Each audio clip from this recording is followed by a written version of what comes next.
Hola, ¿cómo están? Soy su oración y vamos a ver el ave que me traicionó, de David Stenko. A verlo. Una vez cuando era pequeño me pasaba por una exposición de paleontología. A pesar de que a aquella edad los dinosaurios me eclipsaban a todas las demás criaturas prehistóricas, esta exposición en concreto tenía que ver con la megafauna de Cenozoico. Dinosaurios siempre superiores. Pero las figuras de la expo tampoco eran las típicas, como un mamut, un tigre de dientes de sable o incluso un perezoso gigante. Sí, mis conocimientos sobre la megafauna de la edad de hielo venían directamente De la era de hielo 1, ¿cierto?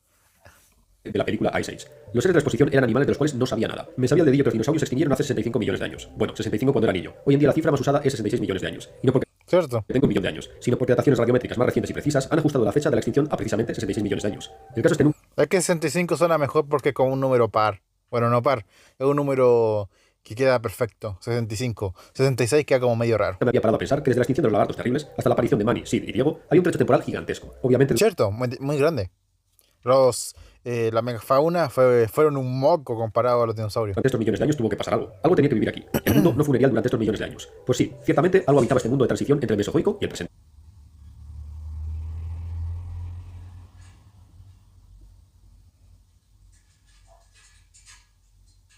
Espérenme.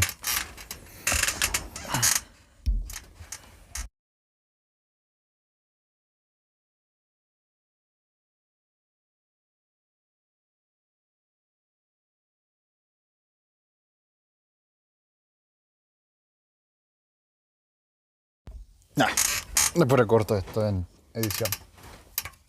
Los animales de la exposición eran rarísimos, parecían fusiones o quimeras de animales modernos. Muchos otros estaban Cierto, son los animales de esa época son como una amalgama de los de ahora, pero raros. llenos de sorpresas. Qué roedor más raro. Déjame mirar en el cartel algo de información sobre este bicho. Ah, no es un roedor. Se trata ni más ni menos que del antepasado de los caballos y todos los equinos modernos. ¿Qué? ¿Y este animal Cierto, súper raro eso. aspecto canino? A ver si La ballena. adivino. ¿Tiene algo que ver con los lobos actuales? Pues no. Pero de los lobos actuales. Ah, espérate, me confundí. La ballena. ¿Quién sacaba la ballena? No tiene nada que ver. Es el antepasado de las ballenas. Espera, ¿qué? Espérate. Ah, pues estaba bien. La puta madre. Estaba bien. La puta madre, me reconfundí. Ahí lo adelanté.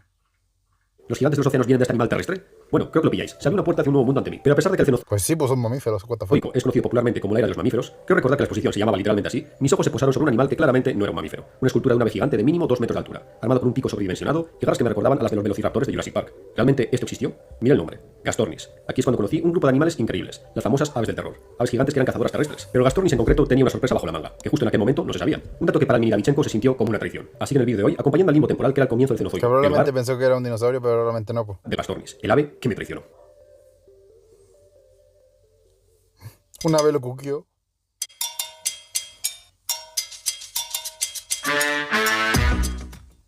¡Pau y Moana! ¡Otra vez juntos! Este es el trailer de Moana 2 y dicen que parece una parodia de porno, güey. Será más duro que todo lo que...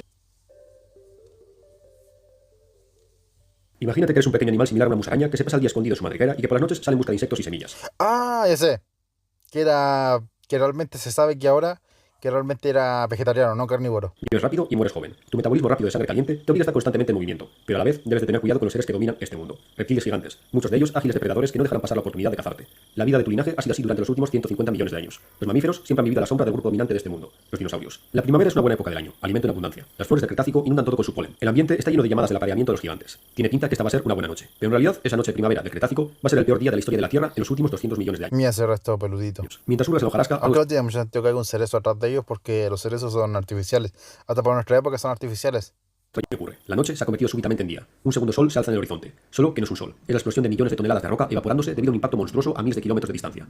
Segundos después viene la onda de choque, el mayor terremoto que ha sufrido la Tierra. Los árboles tiemblan como si estuviesen vivos, y tú eres zarandeado de un lado a otro sobre la Tierra, como si estuvieras dentro de una lavadora. Presa del pánico, instintivamente decides esconderte en la primera madriguera que encuentras. Desde tu refugio subterráneo escuchas como en el exterior se desata el infierno, gritos de los titanes que han dominado el planeta por millones de años, y un calor abrasador que se siente incluso en las rocas que te rodean. No sabes cuánto tiempo llevas hecho un ovillo en tu escondite, horas, días, pero parece ser que fuese, lo que estaba ocurriendo allí afuera se ha calmado. Sales de tu escondrijo asomándote tímidamente por la entrada. Ante ti se presenta un mundo alienígena. Lo que antes era un paraje tropical lleno de vida es un paisaje espectral donde solo el viento emite sonido. El cielo, un techo negro alquitrán, resultado de los aerosoles del impacto y el humo de las combustiones espontáneas de los bosques que cubrían casi todo el planeta. Dentro de tu limitada capacidad cerebral, sabes que este es el fin del mundo, pero no eres el único superviviente. Junto a ti, otros han resistido. Claro, me gusta la relación de este tipo. Pequeñas aves, reptiles, insectos, anfibios, aquellos seres diminutos que consiguieron esconderse bajo tierra o en cuevas. Irónicamente, los seres más poderosos que conocerá la historia de la biología fueron los primeros en sucumbir al desastre, y los más humildes se han convertido en los herederos del planeta. Ante vosotros, un nuevo mundo lleno de peligros y retos que superar, pero también de oportunidades. Este es el comienzo de una nueva era, el Cenozoico.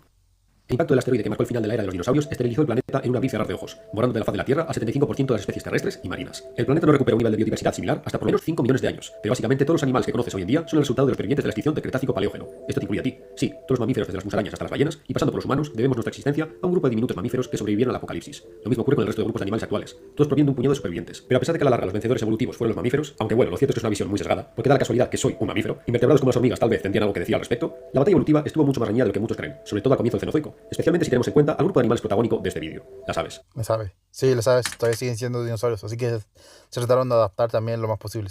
Pero un poquito dejen que se salió la cuestión aquí para poder ver esto. Dejen lo corto en edición.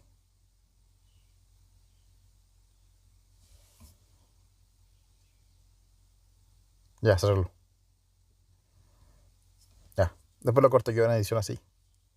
Los únicos dinosaurios supervivientes, estos pequeños dinosaurios terópodos arborícolas, se remontan al Jurásico, aparecieron en el registro fósil hace ya 160 millones de años. Pero no fue hasta finales del reinado de los dinosaurios cuando nos encontramos con, podríamos decir, las primeras aves modernas. Pues estas primeras aves modernas también sobrevivieron al impacto, y a partir de ellas la evolución comenzó a diversificarse radialmente, haciendo que las aves ocupasen todos los nichos ecológicos libres posteriores a la Técnicamente son dinosaurios los aves rapaces y todo eso. O sea, hablo de los dinosaurios, el ave del ave que muestra en este video. Claro está, los mamíferos hicieron lo propio. Los reptiles y anfibios quedaron relegados a un segundo plano, a ser criaturas de sangre fría, algo muy poco recomendable en un mundo postapocalíptico de cambios climáticos prolongados, con estaciones y temperaturas variables que favorecían animales endotérmicos, es decir, de sangre caliente. Pero en resumen, esto quiere decir que mamíferos y aves estaban en competencia directa los unos con los otros a principios del Cenozoico. Los mamíferos tenían la ventaja en la tierra y las aves en el aire, pero algunos mamíferos también aprovecharon para ocupar nichos ecológicos en el medio aéreo. Como no, me refiero a los murciélagos, con los primeros restos en el registro fósil datados ya hace 53 millones de años. Las aves por su parte también dieron pelea a los mamíferos. Algunas especies dejaron atrás la capacidad de volar y optaron por un modo de vida terrestre. En los bosques tropicales de la Eurasia cenozoica, hace unos 50 millones de años, un grupo de pequeños mamíferos relacionados con los caballos pastan entre las sombras proyectadas por los colosales árboles. En las ramas de los árboles, unos primates primitivos, que nos recordarían a los lémures de Madagascar, se balancean de un lado a otro, tratando de agarrar los frutos que cuelgan de los árboles. De repente, el bosque se queda en silencio. Algo se aproxima. Los pequeños primates comienzan a mirar en todas direcciones, como tratando de avistar alguna hojarasca. Los mamíferos cuadrúpedos levantan la cabeza y agudizan el oído.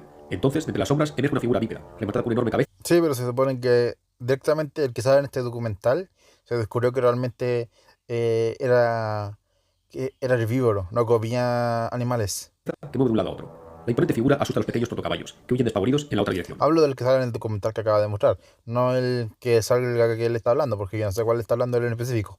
Pero el que sale en ese documental se descubrió que realmente era más un animal herbívoro que un animal carnívoro, por el tipo de pico que tiene y toda la cuestión.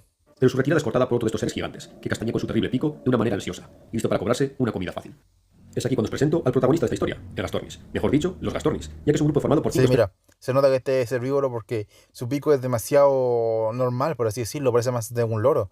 En cambio, bueno, no tanto el de un loro, de hecho el de un loro son carnívoros, si no me equivoco. Pero más bien, bueno, no sé mucho de animales, pero sí que no sé si es un loro carnívoro o no. Pero mira, su pico es demasiado así, muy liso. No es como el de un ave que coma carne. Las aves que comen carne tienen un pico más puntiagudo para agarrar, para cortar carne prácticamente. Bueno, no cortar, sino para sacar mejor. Y mira, este es muy liso todo la cuestión. Repartidas por Europa, Norteamérica y Asia. Por no hablar de que algunas especies que antes se consideraban Gastornis se las ha cambiado al género Diatrima. Pero para dejarnos de confusiones y porque es el nombre que aprendí en su momento, les llamaré simplemente a todos Gastornis. En resumen, se trata de aves terrestres que podían superar los 2 metros de altura y que estaban armadas con un pico macizo gigante. El ecosistema en el que estas aves terrestres vivían todavía no estaba plenamente ocupado por mamíferos. A pesar de que estaban muy diversificados, no existían grandes depredadores mamíferos, como por ejemplo grandes felinos. Así que Gastornis sería dueño y Yo me señor de los pregunto, bosques ¿cómo los dinosaurios desarrollaron dientes si son aves también? Es como raro. tropicales del hemisferio norte. Durante el Paleoceno y el Eoceno, hace entre 56 y 40 millones de años, la Tierra era mucho más cálida que nuestro mundo actual. Sí, a pesar de que mucha gente asocia el Cenozoico con la edad de hielo, más que nada por nuestra proximidad temporal a esta época y por la megafauna No tuvo tanto tiempo. La era del hielo fue como más un poco de tiempo nomás. carismática de la edad de hielo, lo cierto es que generalmente el Cenozoico estuvo caracterizado por épocas de climas cálidos. El mundo de Gastornis era una tierra de efecto invernadero. Los polos no tenían hielo. Y regiones del hemisferio norte, que hoy en día son conocidas por su clima templado y frío, como Norteamérica y Europa, estaban salpicadas por junglas tropicales. La mismísima Groenlandia estaba recubierta de bosque. Hablando de la región del Atlántico Norte, en el Cenozoico ¿Te primordial, imaginas si estos animales serían los que sigan vivos en vez de los que tenemos actualmente? Sería interesante. no solo el clima, sino que también la geografía era bastante diferente. Europa y América estaban mucho más cerca la una de la otra. Por no decir que estos dos continentes están fragmentados en un mega archipiélago, similar a la Indonesia moderna. Ya sabéis lo que ocurre en los archipiélagos con las aves terrestres. Nicho ecológico libre de grandes mamíferos, ave gigante que parece. Por poner algunos ejemplos contemporáneos, el moa de Nueva Zelanda, el ave elefante de Madagascar o el casuario de Nueva Guinea. Luego tenemos Ahora el elefante es el más grande de todo. a los emus y las avestruces, que ambos evolucionaron en mitad de un ecosistema plagado de depredadores terrestres gigantes. Pero bueno, es que estos dos están locos. En el caso de Gastornis, básicamente se trataba de aves que recordaron que eran terópodos, porque el nicho ecológico que ocupaban estas aves sería muy similar al de los grandes dinosaurios depredadores que se movían por los bosques del Mesozoico. Gastornis cazaría pequeños mamíferos a los que aplastaría con su grueso pico, porque según los análisis de los cráneos, la fuerza de mordida de esta ave sería muy fuerte, algo que no es común en el mundo de las aves. Es decir, que en tal caso los Gastornis, más que acabar con su presa a picotazo limpio, las agarraría con su grueso pico que se cerraría como un cepo alrededor de su víctima y comenzaría a zarandearla de un lado a otro, hasta Sí, sí, pero mira, lo que yo digo, en el de este documental se dice que realmente no era un carnívoro, así que yo estoy esperando que él diga eso, porque o sea, sería raro no escucharlo de él. Seguramente está diciendo esto para decir después por qué ahora me siento engañado con este animal, por la reacción. Supongo que está explicando todo esto para que después le diga, y la reacción es que realmente no era un carnívoro como yo pensaba, una cuestión así. Capaz Pienso de yo. romper todos sus huesos, por no hablar de la presión ejercida por el pico, que en teoría podría romper el cuello o la columna de la presa en cuestión. También es probable que estas aves utilizasen sus patas rematadas en afiladas garras para cocer a su víctima. Muchas aves terrestres utilizan sus garras y espolones como arma, que se lo digan a casuario, que es popularmente conocido en el norte de Australia como el pájaro motosierra, por el peligro de sus garras, aunque solo hay un par de muertes registradas por casuario. Tampoco tenemos que irnos tan lejos. Los mismísimos Me imagino morir porque de mató un países casuario. domésticos son capaces de acabar con pequeños animales de una certera patada en un punto vital. Una ave depredadora terrestre podría utilizar esta técnica para acabar con una víctima escurridiza perfectamente. El aspecto físico de Gastornis podría confundir a más de uno asociándolo con las famosas aves del terror, los fluoráceos. De hecho, como he demostrado al principio del vídeo, cuando era pequeño aglutinaba a todas estas aves gigantes asesinas en un mismo grupo, porque se parecían mucho y el nombre de aves del terror está Mira, muy chulo, la verdad. se nota que un carnívoro por el tipo de pico que tiene. Pero lo cierto es que a pesar de que los fluoráceos parezcan los primos sudamericanos de Gastornis, su historia evolutiva poco o nada tiene que ver. Simplemente, al tratarse de dos aves que terminaron ocupando un nicho ecológico muy similar, su apariencia física es también similar. Evolución convergente en toda regla. Pero mientras que los parientes vivos más cercanos de las aves del terror serían los seriemas, unas aves de las praderas sudamericanas, los parientes vivos más cercanos de Gastornis serían estos bestias. Sí, los patos gigantes. Los patos. Podríamos considerar a Gastornis como un pato asesino gigante. Quiero decir, ¿alguna vez os ha perseguido un ganso o un cisne? Esos Sí. bichos todavía tienen un instinto asesino latente. Ahora imaginaros que el ganso mide 2 metros y pesa casi 200 kilos, y está armado con un pico macizo y garras afiladas como cuchillas. Poca broma. Bueno, al menos eso pensábamos todos durante mucho tiempo. Ah, ¿vieron? Lo sabía. ¿Qué les dije? ¿Qué les dije? Le sé. Vamos a la escena de aquel bosque tropical de hace 50 millones de años. Las figuras amenazantes han cortado el paso a los pequeños mamíferos cuadrúpedos. La mayoría de ellos dan esquinazo a los colosos gracias a sus rápidos movimientos en zigzag y se pierden en la maleza. Pero un ejemplar joven ha quedado paralizado por el puro terror Espérate, ¿qué? No entendí. sentir aquellas formas desconocidas. Una de las monstruosas aves se aproxima ladeando su cabeza, como intentando calcular el ángulo perfecto para hacerse con su comida de un solo picotazo. Un segundo después, mediante un fugaz movimiento, el hueso pico de la bestia impacta. Pero para sorpresa de nuestro peludo amigo, él no era el objetivo, sino un racimo de frutos que se encontraba junto a él. Ah, sí, lo sabía. Les dije, soy un genio. La enorme ave alza su cabeza mientras destroza las duras cáscaras de los frutos con su potente pico. El otro ejemplar también se aproxima a hacerse con los frutos que han arrojado los primates de las ramas, y mira con curiosidad a ese pequeño ser que todavía permanece allí. ¿Qué les dije? Oh. Lo sabía. Si ¿Qué les se dije? muere la En ese mocosa, documental sería se nuestra descubrió que culpa. no eran, Ya permanece no allí. eran carnívoros. Aquí es cuando viene la traición, o lo que en su momento consideré una traición. ¡Sí! ¡Lo sabía! Lo predije. Le gané. Sabía que iba a ser que descubrió que no eran carnívoros. De ser traicionado por una ave de hace 50 millones de años. El caso es que estaba tranquilamente, allá por el 2013, haciendo un trabajo de clase en una biblioteca, o haciendo que hacía un trabajo. Mientras mis compañeros de grupo discutían, yo ojeaba un montón de revistas científicas en busca de algún artículo interesante. Entonces mis ojos se posaron sobre una imagen de mi buen amigo Gastornis, tan imponente y feroz como siempre. Pero el título del artículo indicaba algo totalmente diferente. Evidencias de una dieta herbívora en Gastornis. El estudio ofrecía tanto pruebas anatómicas como isotópicas. Cierto es que en su momento sí que me pareció El pico, les dije. remarcable que Gastornis no tuviese tan acentuado el garfio de su pico, como es el caso de las rapaces modernas o los fluoráceos de Sudamérica. Un claro indicio de una dieta carnívora, un instrumento de carnicero. Aunque existen aves carnívoras que no tienen esta característica, así que tampoco le di muchas vueltas. Pero las pruebas del estudio al que hacía referencia el artículo eran indiscutibles, sobre todo el punto de datación isotópica. Lo sentí como un martillazo en la cabeza. Imaginaos que un día te dicen que el famoso T-Rex, la máquina de matar definitiva, en realidad no era un depredador, sino un carroñero, que se paseaba torpemente en busca de algún Ay, nunca falta el momento de tirarle palos a John Horner. resto putrefacto. Bueno, de hecho, esta hipótesis se barajó en su momento, ni más ni menos que por el mismísimo Jack Horner, aquel que es conocido por exponer la directa relación entre los dinosaurios y las aves. Menos mal que toda la comunidad paleontológica desmintió esta hipótesis sensacionalista que cojeaba por todos lados, se mire por donde se mire. Mi corazón no soportaría a un tiranosaurio carroñero. Pues con Gastornis me pasó algo parecido, solo que en este caso no eran teorías locas de un paleontólogo caído en desgracia, sino un estudio serio con pruebas más que de sobra. Todo parece indicar que ese gran pico y esa potente mordedura tenía como objetivo destrozar material vegetal duro, como semillas y frutos acorazados como los cocos. Un cascanueces viviente, como por ejemplo los pinzones con sus picos gruesos y triangulares. Pero incluso hoy en día he leído a mucha gente que opina que Gastornis, a pesar de no tratarse de un carnívoro puro, sí que podría ser un omnívoro, aunque las pruebas isotópicas son bastante transparentes. Me parece que aquellos que defienden la hipótesis de la dieta omnívora simplemente se encuentran en un estado de negación perpetuo. Volvamos a la dieta vegetariana de Gastornis. Una ave de este tamaño podría cumplir en estos bosques prehistóricos un rol similar al casuario de los Si lo fuera, tendría que comer muchas frutas. Es como los gorilas. Tienen que comer mucho para mantener todo ese músculo. bosques modernos de Australia y Nueva Guinea. Es decir, ¿Sabes por eso se extinguió? el rol del gran ¿Quién sabe? frugívoro dispensador de semillas, siendo el casuario, por ejemplo, el único animal de la región que puede engullir enteras las frutas grandes, incluyendo todas sus semillas, hasta el punto de que muchas especies de árboles de la región dependen exclusivamente del casuario para su proliferación. Ah, a lo todo. Pues con el Gastornis podría pasar algo parecido, siendo el único animal de su región capaz de romper las cáscaras de algunos frutos y diseminar sus semillas por estos bosques del Cenozoico. Podría ser un jardinero prehistórico. Sí, para bien y para mal, el Gastornis ha pasado de ser un pato asesino a un pelapipas profesional. Pero claro está, esto no quiere decir que este animal fuese inofensivo, que se lo digan al frugívoro casuario y su fama de destripador. Tal vez algo exagerada, también os digo. Pero una vez de estas dimensiones, armada con un pico capaz de romper cocos, como si fueran semillas de calabaza, no tendría problemas en reventar un cráneo como si fuese un huevo cocido. Es gracioso porque esta confusión a la hora de catalogar la dieta de una ave prehistórica no es única de Gastornis. Pasó exactamente lo mismo con los dromornis, más conocidos como pájaros del trueno, un grupo de grandes aves prehistóricas de Australia. Primero pensaron que era la versión de las aves del terror de Oceanía, para que luego se comprobase que efectivamente eran herbívoros. Si tuviera un euro por cada vez que una ave terrestre carnívora ha resultado ser un Lo traicionan todos. herbívoro, tendría 2 euros, que no es mucho, pero es raro que haya ocurrido 2 veces. Pero bueno, dejando de lado rabitas irracionales, ¿acaso el hecho de que Gastornis no fuese el feroz depredador que creíamos le resta interés? Pues No, sigue siendo un animal bastante interesante.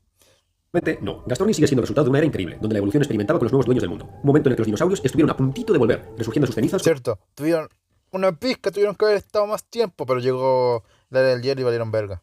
Un ave fénix, nunca mejor dicho. A la larga, como hemos dicho antes, las grandes aves terrestres fueron perdiendo su supremacía. La aparición de grandes mamíferos terrestres Sí, además de que había muchos otros mamíferos que lo jodieron más. O sea, bueno, había estaba el perezoso, bueno, o sea, esa wea era gigantesca, es más grande que uno sobre las cavernas. Así que imagínate. y herbívoros o carnívoros fueron poco a poco desplazando a estos colosos emplumados. Los gastornis desaparecen del registro fósil hace unos 40 millones de años. Su extinción probablemente fue una combinación de cambio climático a mediados del Eoceno y competencia con los mamíferos placentarios, al conectarse las grandes masas terrestres de Eurasia. Los fluorácidos en Sudamérica Muy aguantaron mucho probablemente más. como eran herbívoros, seguramente otras presas, o bueno, otros animales lo veían como presas. Principalmente por estar aislados en una isla continente tropical por millones de años. Una vez Norteamérica y Sudamérica Todavía en una isla, bueno, eso no lo sabía. se conectaron, creando el Istmo de Panamá hace 2,7 millones de años, ya los fluorácidos comenzaron a decaer. En parte también debido a la competencia con los grandes mamíferos de Norteamérica. Pero las aves del terror dieron una buena batalla. Algunas especies como titanis acabaron cruzando el puente de Panamá y llegando a Norteamérica. Hay estudios que indican que puede que algunas especies de aves del terror hubieran sobrevivido hasta hace apenas 100.000 años. Eso en escalas evolutivas es prácticamente ayer. Pero a pesar de la desaparición de estos gigantes, las aves no fracasaron en el Cenozoico. De hecho, son uno de los grupos animales más exitosos. Durante el Cenozoico, las aves Sí, sí. Los aves no se pudieron mantener como los animales superiores de los animales superiores, pero sí se pudieron mantener como animales y sigue existiendo todo este tiempo. se diversificaron en una enorme variedad de formas y tamaños. Se convirtieron en las dueñas del aire, con especies del tamaño de avionetas pequeñas, como Pelagornis. Sería bonito ver algún pájaro que parezca como los dinosaurios de antes, ¿eh? Así con pico, así con forma así como muestra aquí. Pero no hay ninguno. Qué lata. Y sus 7 metros de envergadura, y otras que podrían confundirse con un insecto, como los colibríes. Es interesante considerar que los colibríes son los dinosaurios que aprendieron a ser insectos. Otras se convirtieron en los animales más rápidos del planeta, como el halcón peregrino y sus 350 km por hora de velocidad en picado. Algunas aprendieron a volar en el agua y se adaptaron a los entornos más hostiles del planeta. A volar en el agua. Es decir, los pingüinos. Otras despertaron la llama de la sapiencia, tratándose de algunos de los animales más inteligentes del planeta, como los córvidos y los loros. Esa cuestión hay algo que me gusta son esas recreaciones de animales, tipo como si fueran de otra época, y muestran al cuervo como un tipo Utahraptor, y se ve genial con el color y todo. Incluso otras insistieron en mantenerse en tierra firme y hacer frente a los mamíferos en su propio terreno. Gastornis estaría orgulloso. En resumen, a pesar de que los descubrimientos que mostraban claramente que Gastornis era una herbívora me traumaron en su momento, creo que podría perdonar al cascanueces emplumado. Un ser que ya sea carnívoro o herbívoro, le tengo mucho cariño, por ser mi guía a un mundo que no conocía. En la era cuando las ballenas caminaban en tierra, los caballos eran ratas Qué bonita ilustración. y las aves eran gigantes. Bueno, espero que les haya gustado, suscríbanse, like y hasta luego. Chao.